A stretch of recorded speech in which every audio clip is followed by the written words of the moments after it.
시청자 여러분, 뉴스룸을 시작하겠습니다. 법원의 결정으로 비대위 체제에 제동이 걸린 국민의힘이 지금 국회에서 긴급 의원총회를 하고 있습니다. 시작한 지 한 2시간 정도 됐는데 아직 진행 중입니다. 일단 당 지도부는 비대위 체제는 그대로 유지하되 권성동 원내대표를 비대위원장 직무대행으로 하는 방안을 유력하게 검토 중입니다. 하지만 여기 반발하는 목소리가 만만치 않은 만큼 총회가 어떤 분위기로 흘러가고 있을지 관심인데요. 바로 의원총회가 열리고 있는 국회 연결하겠습니다. 자, 강버들 기자, 의원총회가 지금 한 2시간 정도 진행이 됐죠? 어떻게 좀 흘러가고 있습니까? 보통 의원총회 앞부분은 공개를 하는데 오늘 회의는 처음부터 전체 비공개로 하겠다고 했습니다. 그만큼 상황을 엄중하게 여긴 걸로 보입니다. 회의에는 전체 의원 115명 중 70명 정도가 참석했습니다.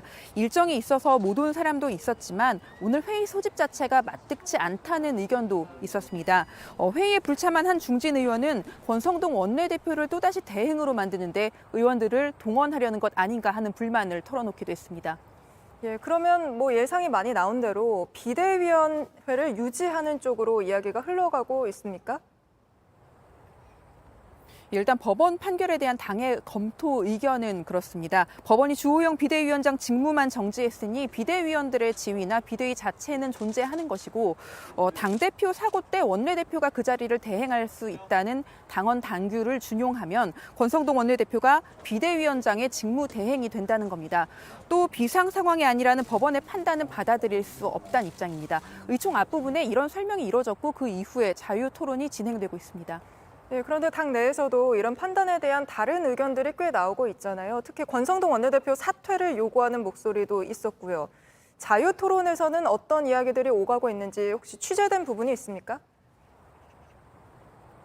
네, 앞서 설명드린 그 당의 판단에 반발하는 목소리가 나옵니다. 회의 중간에 먼저 나온 윤상현 의원은 민심과 동떨어진 잘못된 판단이라고 했는데요. 먼저 윤 의원 이야기 들어보시겠습니다. 비대위 자체가 효력이 없다라고 저는 판단하고요. 결자 해지의 자세로 대통령과 당과 나라를 위해서 결단하는 게 정도가 아니냐. 네, 김웅 의원 역시 비상 상황이 아니라는 법원의 판단에 따라 비대위 체제로는 갈 수 없다는 의견을 낸 걸로 전해졌습니다.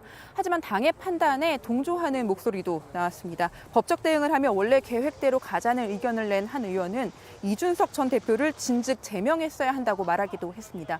주호영 비대위원장은 이런 의견들을 모두 들은 뒤에 마지막에 입장을 낼 예정입니다. 지금까지 국회에서 JTBC 강버들입니다.